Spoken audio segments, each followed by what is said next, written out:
Assalamualaikum warahmatullahi wabarakatuh.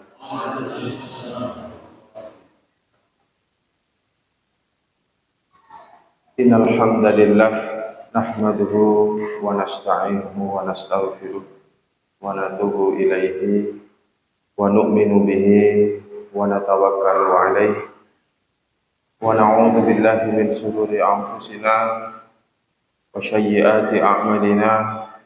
Man yahdihillahu fala mudilla lahu wa man yudlil fala hadiya lahu. Asyhadu an la ilaha illallah wahdahu la syarika lah wa asyhadu anna Muhammadan abduhu wa rasuluh. Allahumma salli wa sallim wa barik ala nabiyyina Muhammadin wa ala alihi wa sahbihi wa man tabi'ahu ila yaumiddin. Subhanaka la ilma lana illa ma 'allamtana innaka antal alimul hakim. Rabbi shrah li sadri wa yassir li amri wahlul 'uqdatam min lisani yafqahu qawli. Rabbi zidna ilma warzuqna fahma amin ya rabbal alamin. Jamaah fardu maghrib yang dirahmati Allah Subhanahu wa taala. Pertama, tidak ada kata yang pantas kita ucapkan selain rasa syukur kita kepada Allah Tabaraka wa Ta'ala atas segala limpahan nikmat karunia yang telah Allah berikan kepada kita semua, sehingga malam hari ini kita dapat menunaikan ibadah fardu sholat maghrib berjamaah. Mudah-mudahan ibadah kita diterima oleh Allah Subhanahu wa Ta'ala. Amin, Allahumma amin. Selanjutnya salawat dan salam tak lupa kita curahkan kepada Nabi kita, Nabi Muhammad sallallahu alaihi wasallam, dan mudah-mudahan juga tercurah pula kepada keluarga beliau, kepada para sahabat, para tabi'in, dan kepada siapa saja yang mengikutinya. Dan mudah-mudahan kita semua diberi kekuatan untuk mengamalkan sunnah-sunnahnya sampai akhir hayat kita. Amin ya rabbal alamin. Hadirin jamaah fardu maghrib yang dirahmati Allah Subhanahu wa taala, pada kesempatan malam hari ini kami diberi amanah yang biasanya kami menyampaikan kajian tematik. Kami diberi amanah untuk menyampaikan, membahas, mengkaji tentang kitab hadis Al-Arba'in, karangan daripada Imam Nawawi Asy-Syafi'i. Asy-Syafi'i ini menandakan bahwa beliau ini adalah bermazhab Syafi'i. Hadis Arba'in, di mana dalam hadis ini ada 40 hadis. Ada 40 hadis. Kenapa kok 40? Kok bukan 50? Kok bukan 70? Kok bukan 90? Nah, karena ada hadis Nabi di mana diriwayatkan oleh sahabat Nabi Ali bin Abi Thalib, Abdullah bin Ibnu Mas'ud, Mu'ad bin Jabal dan sebagainya. Man hafidha arba'ina hadisan, siapa yang menghafal arba'ina hadisan, 40 hadis, min ummati diniha, dan 40 hadis itu dihafal, tidak hanya dihafal tapi juga disampaikan kepada umat Muhammad, kepada umat Islam. Ba'asallahu yaumal qiyamah ma'a fuqaha wal ulama. Maka Allah Subhanahu wa ta'ala akan membangkitkannya bersama fuqaha dan ulama. Hadis dhaif, jadi hadisnya lemah. Kata Imam Nawawi di dalam kitab ini Walaupun jalurnya banyak, periwayatnya banyak, namun hadis ini derajatnya adalah hadis dhaif atau hadis lemah. Jadi man hafidha arba'ina hadisan, siapa yang menghafal hadis 40 hadis, lalu min ummati diniha, lalu disampaikan kepada umat Muhammad, kepada seluruh umat yang beragama Islam, ba'asallahu yaumal qiyamah, akan dibangkitkan oleh Allah Subhanahu wa taala pada hari kiamat dengan para fuqaha, para ulama. Hadisnya lemah, namun kata Imam Nawawi dalam muqaddimah hadis ini, dalam muqaddimah kitabnya ini, walaupun hadisnya dhaif, bisa dijadikan hujah untuk fadail amal, bisa dijadikan hujah untuk meningkatkan atau memotivasi dalam beramal. Jadi kalau sudah ada jamaah yang sudah hafal 40, ya tidak usah deh. Kalau hadisnya lemah nggak masalah, terus hafalkan saja terus. Lebih dari 40 juga nggak apa-apa. Karena untuk memotivasi kita untuk beramal. Semakin banyak ya semakin bagus. Artinya hadis dhaif itu asalkan tidak bertentangan dengan hukum, terus tidak bertentangan dengan hukum, lalu tidak ada yang bertentangan dengan akidah, keyakinan kita kepada Allah, maka boleh dijadikan hujah untuk fadail amal. Jadi ada beberapa syarat yang harus kita lakukan ketika kita menggunakan hadis dhaif itu untuk beramal. Jadi kata Imam Nawawi ini, tidak mengapa kita menghafal 40 hadis. Tujuannya adalah untuk fadail amal. Perkara nanti pada hari kiamat dibangkitkan dengan fuqaha, dengan ulama, ya alhamdulillah. Tidak pun mudah-mudahan dibangkitkan oleh Allah Subhanahu dengan para orang-orang soleh yang telah wafat. Jadi begitu. Kenapa kok 40? Karena latar belakangnya adalah hadis yang kami bacakan tadi.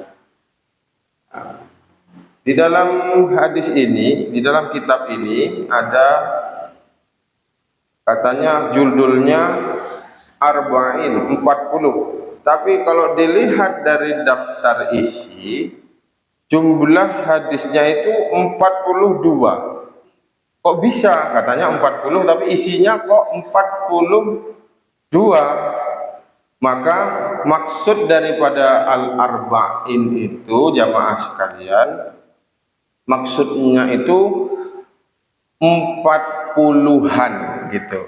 40-an. Jadi enggak pas 40, bisa 41, 42, 43, 44, 45, pokok 40-an gitu. Maksudnya al-arba'in ini. Jadi sebenarnya kami ini tidak punya kitabnya. Tidak ada. Kebetulan saya ingat-ingat terus kok sepertinya pernah anak-anak atau santri di pondok itu pernah ada kajian ini di pesantren, maka kami cari tahu, termasuk ke Mas Junaidi juga. Malah Mas Jun ini punya al-wafinya. Masya Allah, tabarakallah. Al-wafinya itu syarahnya al-arba'in. Kalau ini hanya isinya hanya matan saja sama terjemahan hadisnya saja. Kalau al-wafi yang dimiliki oleh masjid itu, yang pertama ada matannya, ada teks hadisnya. Yang kedua ada sanadnya. Sanad itu silsilah hadis. Yang jelas Imam Bukhari tidak pernah berjumpa dengan Rasul karena beliau terpaut waktu dengan Nabi 200 sekian tahun. Nabi meninggal tahun ke-11. Imam Bukhari tahun berapa meninggal? Kurang lebih 200 sekian tahun. gak tahu ketemu dengan Nabi, kok bisa tahu dengan hadis Nabi? Imam Bukhari dari gurunya, dari gurunya, dari gurunya, dari Malik bin Anas, dari gurunya, dari gurunya. Nah itu silsilah itu disebut dengan sanad. Nah di Al-Wafi itu ada matannya, ada sanadnya, ada mufrodatnya. Mufrodatnya itu kosakata hadis yang sulit dipahami. Itu juga dijelaskan di dalam situ, dan yang terpenting ada syarahnya, ada penjelasannya. Ibarat guru itu sebelum gurunya datang kita belum paham materi yang akan dibahas. Tapi ketika guru datang kita jadi paham. Nah, itu penjelasan, pensyarah daripada hadis daripada Imam Nawawi ini, Bapak saudara sekalian. Sebenarnya Ustadz Jun ini lebih cocok lah untuk menyampaikan, karena sudah punya kitabnya juga, tebal Pak kitabnya itu. Kami pun mengimpikan untuk bisa memiliki. Ini sudah kusut nih, tapi buktinya kusut ini buktinya kalau kitab itu dipakai. Kalau masih gak kusut itu berarti gak pernah dibuka kitabnya. Alhamdulillah ketemu, terus lalu pinjam kepada ustazah saya pinjam, kebetulan kami diberi amanah untuk menyampaikan hadis al-arba'in ini. Imam Nawawi ini, Bapak saudara sekalian, bukan nama aslinya. Jadi Imam Nawawi ini adalah tempat tinggal beliau. Nawawi, Nawa. Di mana Nawa itu di kurang lebih 80 km dari Damaskus, Syria ya. Damaskus, 80 km. Terus siapa nama aslinya? Nama aslinya adalah Yahya. Yahya bin Syaraf bin Muri bin Hasan bin Husain An-Nawawi Ad-Damashiki. Damashiki ini tempat tinggal beliau, berasal dari Damaskus, Nawa. Dipanggil lebih kenal, lebih masyhur, populer dengan Imam Nawawi. Nama aslinya adalah Yahya. Sama halnya dengan Imam Bukhari. Imam Bukhari itu bukan nama beliau, nama aslinya Muhammad. Muhammad ibnu Ismail ibnu Ibrahim ibnu Mughirah ibnu Bardisbah. Dan Bukhari itu adalah nama tempat tinggal beliau, Al-Bukhari, Bukhara. Nah, kenapa kok seperti itu? Nah, dulu menandakan bahwa di daerah tersebut sudah banyak atau sudah ada yang menganut agama Islam. Akhirnya ditandai sebagai tanda, oh di Bukhara sudah ada orang beragama, di sudah ada ulama, di Nawa sudah ada Al-Makki. Nah, berarti dia berasal dari Mekkah. Al-Misri berarti dia berasal dari Mesir. Al-Umbul Sari misalkan, berarti dia berasal dari Umbul Sari. Beliau 631-676, berarti terpaut kurang lebih 1 abad dengan Imam Al-Ghazali. Imam Al-Ghazali 450-505, berarti terpaut jarak antara Imam Ghazali dengan Imam Nawawi ini 1 abad. Beliau Imam Nawawi ini adalah juniornya dari Imam Al-Ghazali. Imam Nawawi ini ada 2 yang masyhur, Bapak. Jadi ada Imam Nawawi Asy-Syafi'i yang mengarang kitab ini, ada juga Imam Nawawi Al-Bantani. Nah, yang mengarang kitab ini adalah Imam Nawawi Asy-Syafi'i, bukan Imam Nawawi Al-Bantani. Kalau Imam Nawawi Al-Bantani ini berasal dari Banten. Beliau juga seorang ulama, beliau juga seorang pakar tokoh agama, namun beliau terpaut jauh. Beliau 1000 atau 1314 Hijriah, meninggal 1314 Hijriah. Jadi yang mengarang kitab ini bukan Imam Nawawi Al-Bantani, bukan. Beliau juga masyhur, terkenal, banyak kitab-kitab karangan-karangan beliau yang dijadikan acuan para ulama.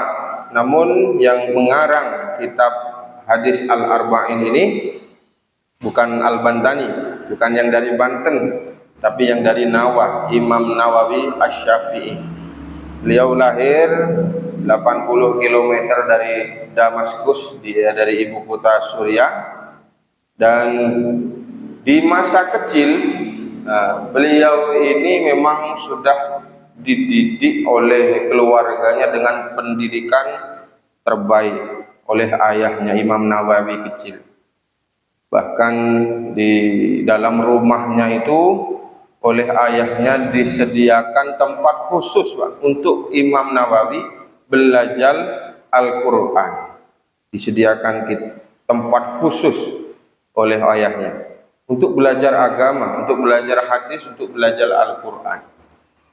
Dan akhirnya apa yang terjadi? Sebelum usia balik, Imam Nawawi ini sudah hafal Al-Quran sebelum usia balik. Artinya ya 10 tahun. Sebelum 10 tahun itu Imam Nawawi sudah memiliki sudah bisa menghafal Al-Quran 30 juz. Kita yang tua-tua ini anak saja sulit untuk hafal, ya Allah. Ini belum 10 tahun, Pak. Apa hikmah yang dapat kita ambil dari Imam Nawawi kecil ini, dari keluarganya? Yang dapat kita ambil adalah bagaimana cara ayahnya ini memberikan pendidikan terbaik kepada anaknya, yaitu pendidikan agama terlebih dahulu. Jadi keluarganya, ayahnya ini memberikan pendidikan Al-Quran hadis terlebih dahulu kepada Imam Nawawi, sehingga ketika beranjak remaja, dewasa, anak memiliki pondasi, memiliki ketahanan keimanan yang kokoh. Dia tidak mudah terpengaruh, tidak mudah terjerumus, terjebak dalam terjangan hiburan dan sebagainya. Artinya apapun profesinya nanti di masa yang akan datang, tetap agama yang menjadi tolak ukur dia. Dia boleh jadi dokter, dia boleh jadi perawat, dia boleh jadi kepala desa, dia boleh jadi gubernur, dia boleh jadi presiden, dia boleh jadi polisi, dia boleh jadi tentara, tapi hatinya, jiwanya terpaut dengan agama.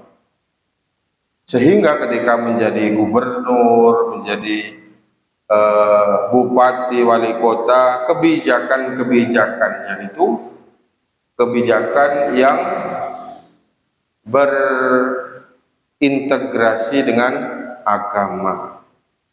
Terbukti Imam Nawawi ini ketika menginjak umur 10 tahun ke atas, ketika dia sekolah, dalam riwayat dikisahkan, Bapak, beliau ini diajak main oleh teman sebayanya dan dia menolak sampai dia menangis.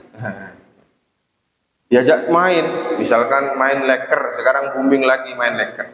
Diajak main, tapi dia tidak mau, tidak, sampai menangis. Sehingga gurunya melihat, loh, ada yang unik dari anak ini. Akhirnya gurunya memberikan perhatian lebih kepada Imam An-Nawawi. Jadi diajak main, umur segitu, dipaksa tidak mau, bahkan sampai menangis.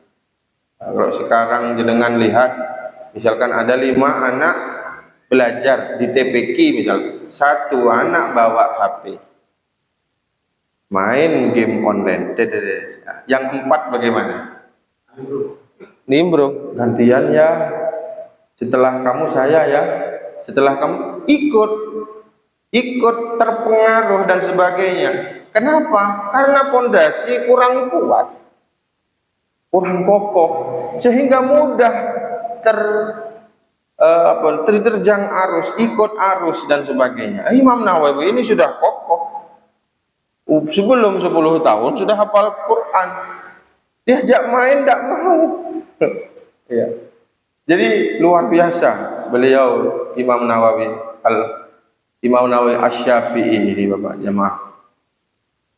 Jadi beliau ini betul-betul fokus. Usia 18 tahun, beliau mulai merantau pergi ke Damaskus usia 18 tahun. Artinya ketika sudah berusia dewasa, remaja, 18 tahun, dia sudah mulai hijrah dari Nawa ke Damaskus untuk belajar agama. Ini juga salah satu hikmah juga yang perlu kita ambil. Selain tadi pendidikan terbaik adalah pendidikan agama. Jadi yang pertama yang kita ajarkan bukan perkalian, bukan bahasa Inggris, bukan kimia dan sebagainya. Yang pertama kita cekoi kepada anak itu adalah Al-Quran. Yang kedua, hijrah, pindah dari satu tempat ke tempat yang lain untuk belajar. Kalau zaman sekarang mungkin bisa dibilang mondok, dari rumahnya ke tempat belajar, ke pesantren. Jadi belajar agama. Begitu juga Imam Nawawi, usia 18 tahun beliau merantau untuk menuntut ilmu, pergi ke Damaskus Suriah, belajar kepada Imam Abdurrahman Al-Farizi Al-Farkah pada tahun 690 Hijrah. Jadi hikmahnya ini ya, kita harus keluar daripada zona nyaman. Sekarang kan pendidikan di umum sekarang mungkin ya, kalau dibandingkan dengan pendidikan pesantren itu jauh lebih baik pendidikan pesantren, di mana tersistem dari makan, tidur dan sebagainya, itu memang betul-betul terbaik. Dan dari pendidikan pesantren itulah lahir para ulama-ulama seperti Kiai Haji Hasyim Asy'ari, Kiai Haji Ahmad Dahlam, Syekh Ahmad Khatib Imam Nawawi Al-Bantani. Semua itu lahir bukan di tempatnya, bukan di tempat tinggalnya, tapi mereka semua hijrah. Syekh Ahmad Khatib itu juga tinggalnya asalnya Minangkabau, tapi beliau menetap dan menjadi Imam Masjidil Haram pertama, orang pertama Indonesia yang menjadi Imam Masjidil Haram di Mekkah Al-Mukarramah. Oleh karena itu ya, sebisa mungkin ya kita hijrah dari satu majelis ke majelis yang lain untuk bisa mencari, menggali, memperdalam ilmu agama. Setelah usia remaja, beliau merantau jauh untuk belajar terus belajar. Tidak pernah beliau berhenti belajar. Bahkan disebutkan, beliau menyebutkan sendiri, baqaitu sanataini lam ada'u janibi 'alal ardi. Saking seriusnya, saking bulatnya tekad beliau untuk belajar ini, Bapak jamaah sekalian, beliau sudah 2 tahun, pernah 2 tahun beliau itu tidak pernah melekatkan belakang ini punggungnya ini di atas alal ardi, di atas kasur. 2 tahun pernah. Bako itu sanata ini, aku pernah 2 tahun tidak melekatkan bahuku alal ardi, di atas lantai, di atas kasur, tidak pernah. Jadi bagaimana istirahatnya? Nah, istirahatnya itu ketika beliau menulis ngantuk, lah beliau tidur itu dengan di atas. Nah, misalkan kitab ini begini, tidur sejenak, setelah itu nanti bangun lagi untuk tahajud, setelah itu bangun lagi menulis, belajar lagi, dan seterusnya. Seperti itu selama 2 tahun pernah. 2 tahun. Kita gimana kita, Pak? Kira-kira kadang baru assalamualaikum gini sudah ngantuk ya. Bahkan ada dokter yang menyampaikan gini, ketika ada pasien datang berobat, saya insomnia, aduh gampang, kata dokter, gampang, nggak usah resep dokter, nggak usah obat, nanti malah obat-obat kimia nggak bagus. Terus gimana? Karena saya sulit tidur, datang ke masjid, dengarkan khutbah 5 menit, antum pasti bisa tidur. Masya Allah. Jadi para ulama dulu itu sedikit tidur. Bedanya dengan kita dikit-dikit tidur kita. Masya Allah. Jadi itu yang dicontohkan daripada Imam Nawawi, termasuk Syekh Ali Jum'ah. Syekh Ali Jum'ah itu juga menyampaikan bahwa ketika mereka tidur itu, mereka tidur bukan di atas kasur, tapi mereka tidur langsung di atas kitabnya, langsung di atas karya-karyanya, nanti bangun, belajar lagi, di puasa, dan seterusnya seperti itu. Dan luar biasa. Itu semua dilakukan oleh ulama-ulama terdahulu, dan tidak heran mereka semuanya menghafal ribuan hadis, tafsir dan sebagainya. Padahal dulu tidak ada laptop, tidak ada komputer, tidak ada flash disk. Mereka hanya mengandalkan kekuatan hafalan mereka, dan resepnya adalah sedikit tidur dan banyak belajar, banyak beribadah kepada Allah Subhanahu wa taala. Jadi yang membuat beliau itu kuat dalam belajar itu adalah sedikit makan dan sedikit tidur. Jadi Syekh Ali Jum'ah itu beliau menyampaikan, idza ghalabatin naum, kalau kami sudah merasa ngantuk, astanidu alal kitabi, kita diletakkannya kepala itu di atas kitab, wa kana ya'kulu marratan wahidatan, dan mereka makan itu hanya marratan wahidatan ba'dal isya'i. Jadi mereka itu makan setelah isya. Jadi setelah isya makan, habis itu belajar lagi, nanti sudah mulai terasa ngantuk, tidur di atas kitabnya, bangun lagi tahajud dan sebagainya. Jadi itulah mengapa mereka betul-betul sungguh-sungguh dalam mengkaji, memperdalam ilmu agama. Tujuannya adalah untuk memberikan pengetahuan kepada umat Islam, agar mereka tidak salah dalam mengeluarkan fatwa hukum, agar mereka tidak salah keliru dalam menyampaikan kajian risalah daripada agama. Bahkan beliau juga menyampaikan, kata Imam Nawawi, inna thalabal ilmi min afdalil qurab. Sesungguhnya, kata Imam Nawawi, menuntut ilmu adalah ibadah yang paling afdol. Jadi menuntut ilmu itu adalah ibadah yang paling afdol, kata Imam An-Nawawi. Kenapa seperti itu? Karena ketika kita melakukan sesuatu tanpa ilmu, nah ini juga bisa tertolak segala ibadah yang kita lakukan. Tidak hanya dalam hal ibadah, dalam hal muamalah, dalam hal yang lain kehidupan juga demikian.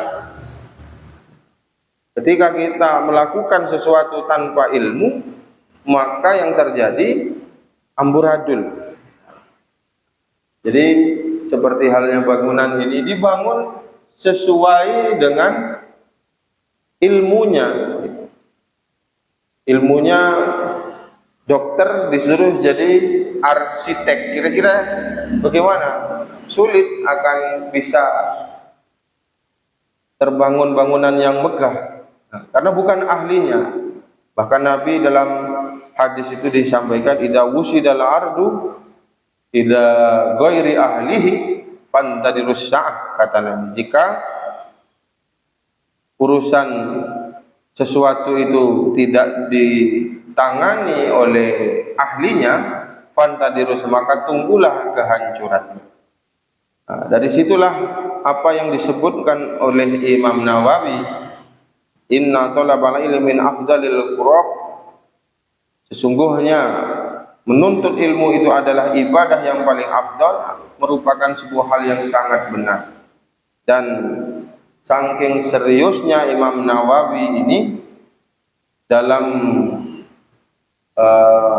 memperdalam ilmu agama, beliau diberi gelar Muhyiddin. Bahkan di dalam kitab ini biasanya ada, mungkin yang di Al-Wafi, beliau disebutkan nama gelarnya Muhyiddin. Muhyiddin itu bukan namanya tapi gelarnya. Muhyi artinya menghidupkan, din artinya agama. Muhyiddin menghidupkan, orang yang menghidupkan agama. Jadi beliau diberi gelar Muhyiddin, orang yang menghidupkan agama. Karena pada saat itu setelah meninggal Imam Al-Ghazali 1 abad kemudian, belum ada muncul ulama-ulama yang bisa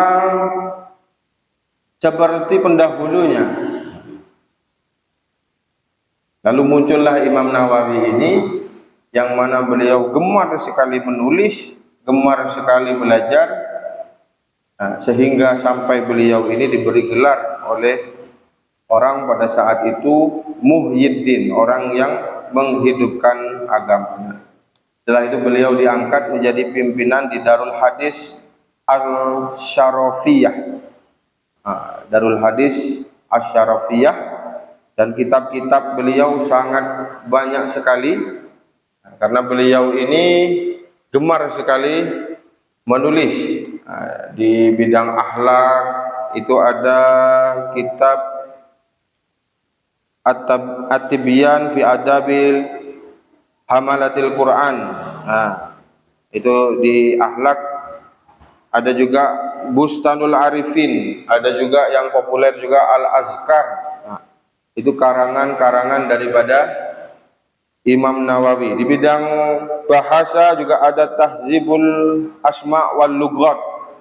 Di bidang fikih juga ada Minhajut Talibin, Raudatut Talibin. Yang paling populer adalah Al-Majmu' Fatawa. Jadi beliau mengumpulkan pendapat-pendapat daripada Imam Ahmad bin Hanbal, Imam Maliki, Imam Syafi'i, Imam Maliki, Syafi'i, Hambali, Hanafi. Beliau kumpulkan jadi satu, pendapat-pendapat tersebut dijadikan satu kitab, nama kitabnya Al-Majmu' Fatawa. Luar biasa beliau. Sehingga beliau sampai diberi gelar Muhyiddin. Dalam bidang hadis juga ada Al-Arba'in ini. Lalu ada Riyadus Shalihin. Ini insya Allah sudah ada ya kajiannya, okay? Riyadus Shalihin, ada Al-Minhaj, syarah daripada Sahih Muslim, At-Takrib, dan sebagainya. Banyak dari karangan-karangan beliau, karena beliau memiliki prinsip banyak menulis. Nah, sebagaimana ada satu imam mazhab, Pak, namanya Imam Lais Ibnu Sa'ad. Imam Lais Ibnu Sa'ad ini kenapa kok tidak jadi imam mazhab? Padahal beliau juga tidak kalah hebatnya dengan imam mazhab keempat itu tadi.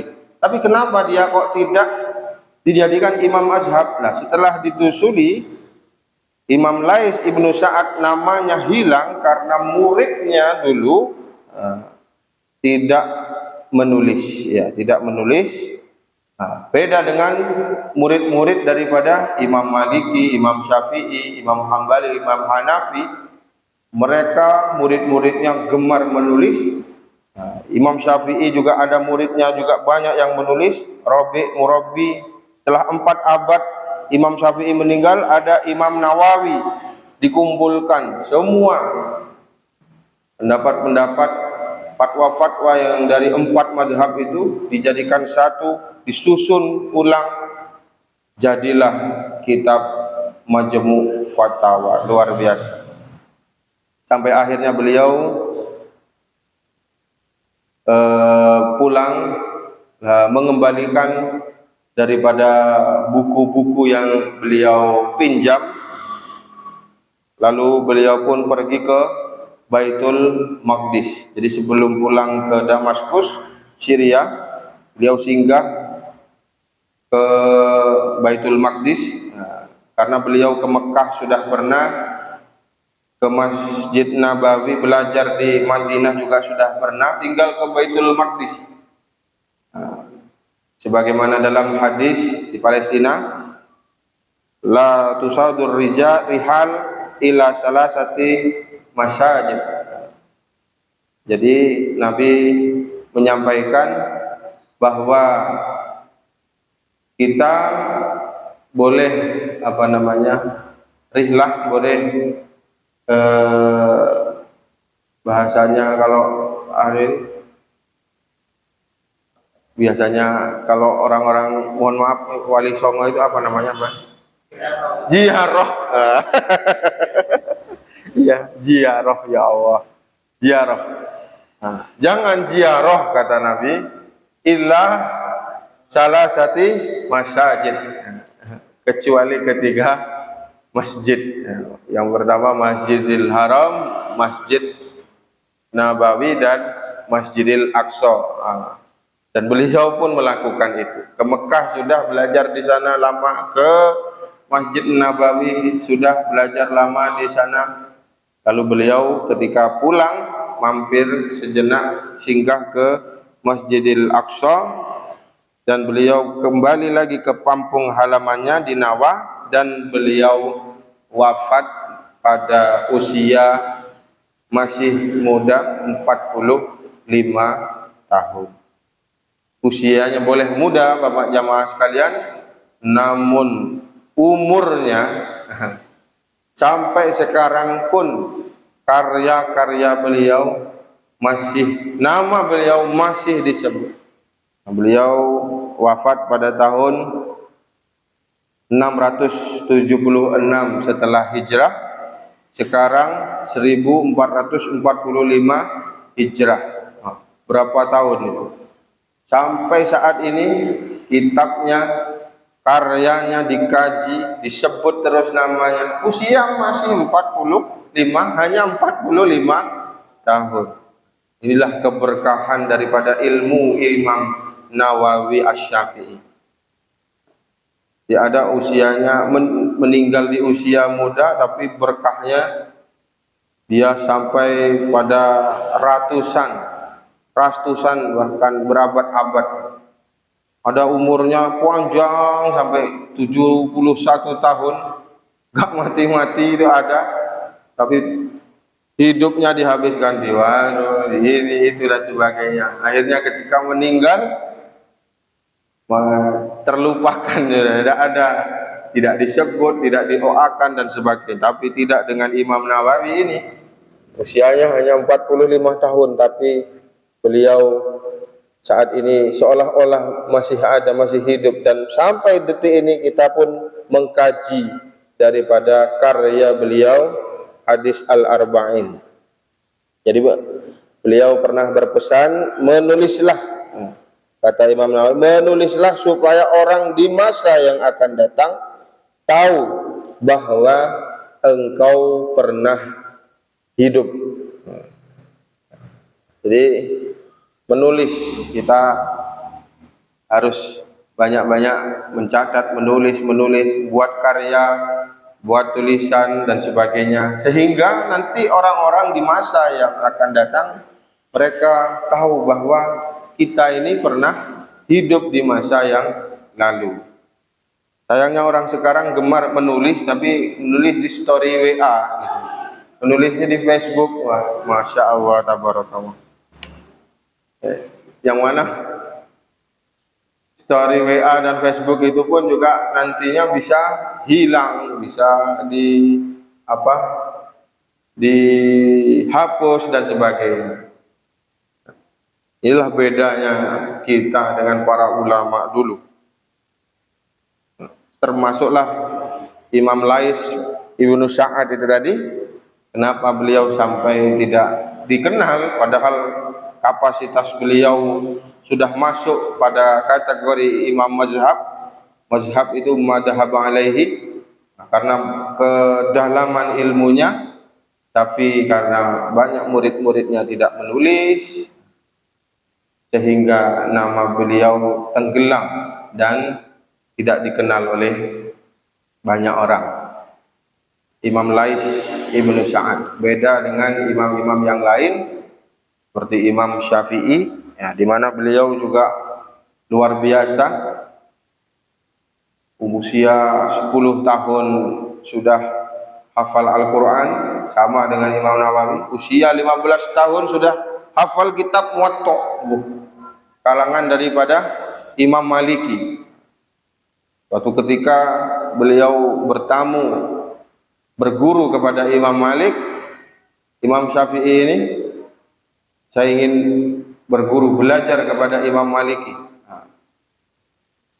Lalu di pembantunya itu datang kepada Imam Malik, Imam Malik, ada orang yang ingin belajar kepadamu, suruh pulang, pelajari dulu kitab Muwatta, baru kembali lagi ke sini.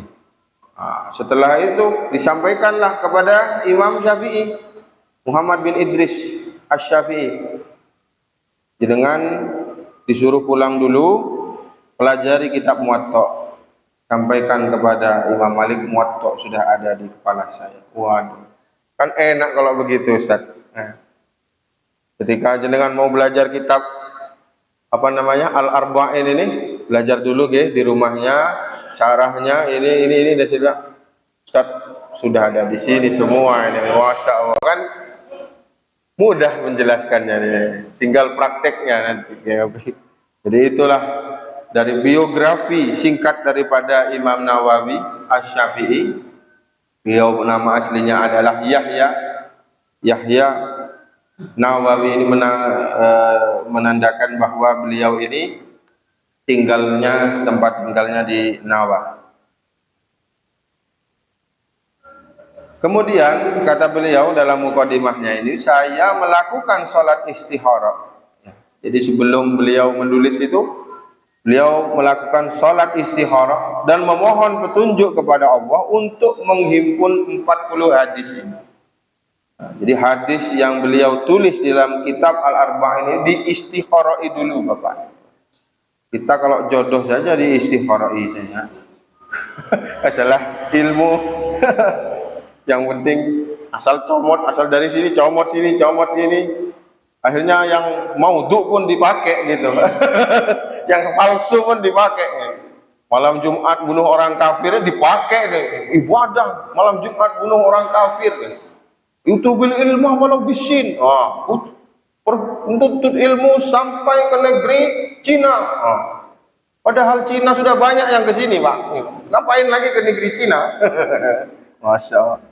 Beliau memohon petunjuk, mohon ampun kepada Allah untuk menulis 40 hadis ini, mengikuti jejak dan langkah para tokoh, pemimpin dan para ulama terdahulu. Seluruh ulama sepakat tentang kebolehan mengamalkan hadis dhaif yang kami sampaikan tadi untuk motivasi atau keutamaan beramal. Perkara nanti di akhir yaumil qiyamah kita dikumpulkan dengan ulama fuqaha, itu yang penting kita dikumpulkan dengan orang-orang yang soleh.